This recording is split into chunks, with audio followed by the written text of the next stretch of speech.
Can you name a chip that has been around for many decades? Not Lay's, not Cheetos. Alright, here's a hint. It's packed in a cylindrical way with the mascot with a mustache. Yes, that's right, Pringles. Pringles is a brand of saddle-shaped potato crisps. The Pringles has had turbulence, but an interesting journey through history and is known for its unique cylindrical-shaped can that Pringles packages. The famous can that contains the chips has a story behind it, but in short, it was specifically created to prevent crushing and help keep the chips intact and uniform for the buyers. Hey guys, welcome back to the channel How It's Made.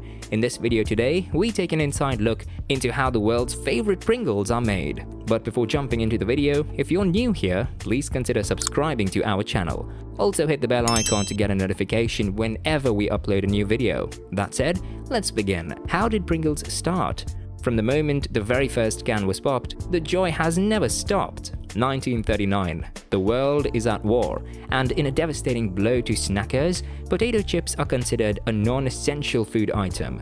Production grinds to a halt. 1945. The war is over. We won. In the late 40s and early 50s, eating potato chips and making babies was back in a big way. Gains in supermarkets and mass production techniques lead the way for a potato chip boom that had almost every food factory throwing their potato skins into the chip game. But with growing rage came new scrutiny. Buyers started calling out some very debilitating issues with the traditional construction of the American potato chip. Number 1, they get all greasy. Number 2, they go stale way too quickly. Number 3, they break in the bag before you can even eat them. Surely there must be some simple, possibly cylindrical answer to this problem. 1956. Procter & Gamble, the world's largest producer of frying oils, took concerns into their own hands to create a potato chip completely void of flaws.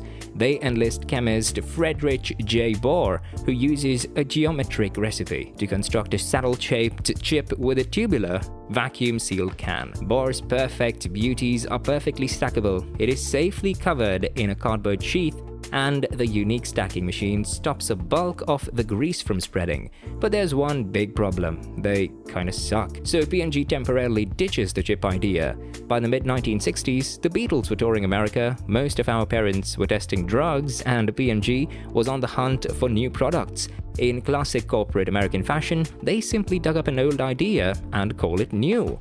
Bohr's Saddle Chips. They created a brand new, sounds bad but tastes excellent recipe of dehydrated potatoes, rice, corn and wheat paste, complete with a dusting of savory flavor. They named this wonder food Pringles, newfangled potato chips. Quick tangent. No one knows exactly where the name Pringles comes from. One theory is that they're named after Mark Pringles, whose work was cited by Procter & Gamble in a patent. Another hypothesis credits 2 Procter advertisement employees who lived on Pringle Drive in Finneytown, Ohio, while some assume the name was just picked at random from the Cincinnati phone book for its pleasing sound. Anyway, back to the story. 1971. Pringles hit the shelves across the United States, but they're not the smash hit P&G expected. Soon, they tried to demand the masses new flavors like barbecue, sour cream and onion, and cheddar cheese. 1975. Other chip makers catch wind of Pringles and cry foul.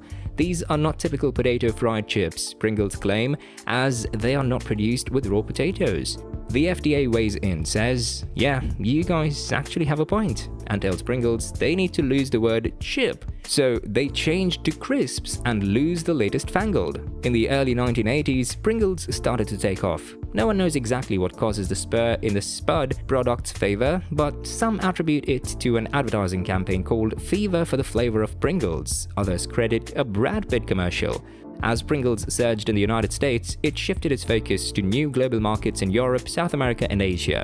The global expansion brings with it interesting new flavors like prawn cocktail, seaweed, serrano ham, roast chicken, and blueberry. But sadly, in 2008, the man behind this chip, Friedrich J. Bohr, passed away due to cardiac arrest. But strangely enough, his family decided to put him in a Pringle coffin instead of other coffins. Invented as a scientifically savvy alternative to potato chips, now a billion-dollar product sold across the world in 30-plus flavors, thank you Pringles for popping and then just refusing to stopping. How it's made? A fun fact: unlike other potato chips, Pringles is not made from raw potatoes. In the factory, they begin with a Pringles mix. This mix is the utmost factor in the taste of this famous chip. To make this stackable chips mix, the head scientist uses a ratio of 1/3 of water and 2/3 of potato flakes with a little cornstarch, maltodextrin, diglycerides, salt, and wheat starch mixed in with their secret mix. This creates the exact flavor of the potatoes without using the raw material, and it states that it contains 42% potatoes. After making this mixture, a conveyor delivers the mix to an auger, which disperses it using 4 tons of pressure. They roll the mix into one long potato sheet.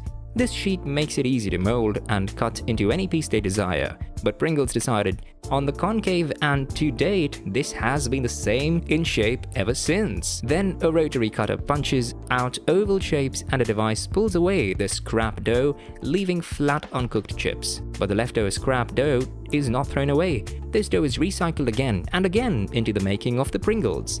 These non-cooked chips are then headed into the oil-filled fryer.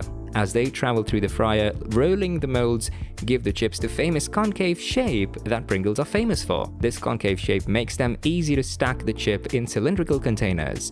These chips spend about 11 seconds in the fryer because of the hot oil. This makes them crispy. After this heavy, warm, and oily journey, these concave-shaped chips travel under blowers to get rid of excess oil that was present at the time of frying. The chips get an additional secret coating of Pringles seasoning that give them a specific taste.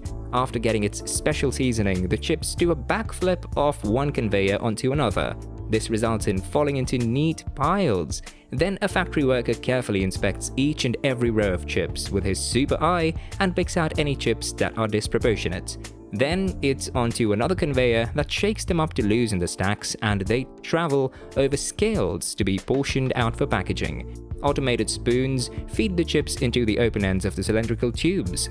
Automated guides tap the top of the tubes to nudge the chips into the proper position, and the final part is done by the grippers. The grippers lower the stack tubes into the station where spinning heads force on metal bottoms. After this, Pringles' journey is completed in the factory, and now they are ready for shipping. It takes about 20 minutes to make a tube of stackable chips, but it takes less time to eat them off. Some facts about Pringles you didn't know. Grab some chips and try not to eat the whole can, because we've some crazy, cool, epic, awesome, funny, weird, wild, expected, true facts about Pringles. The guy in the Pringles can has a name. Yup, the Pringles guy is one of the most recognizable brand mascots on earth, but I bet most of you didn't know his name. He is known as Julius Pringle. Yup, the mustachioed man on the Pringles can has been there since the beginning. Pringles have over 100 different flavors worldwide, and some of them, well, they're pretty great. There's smoked salami, prawn cocktail, Philly cheesesteak, funky mustard, bacon Caesar salad, mayo, potato seaweed, shell crabs, cinnamon, sweet potato, blueberry, hazelnut, garlic seafood, dill pickle roast, turkey chicken, wing, beef kebab, lemon and sesame, and whatever cheese Carnival nightclub and Grand Canyon French fry. We dare you to try all of those flavors. That's it, guys. Let us know if you found this video informative in the comment section. Also, if you enjoyed this video, give it a thumbs up and share it with your friends, and don't forget to subscribe to our channel for more informative videos. See you in the next one.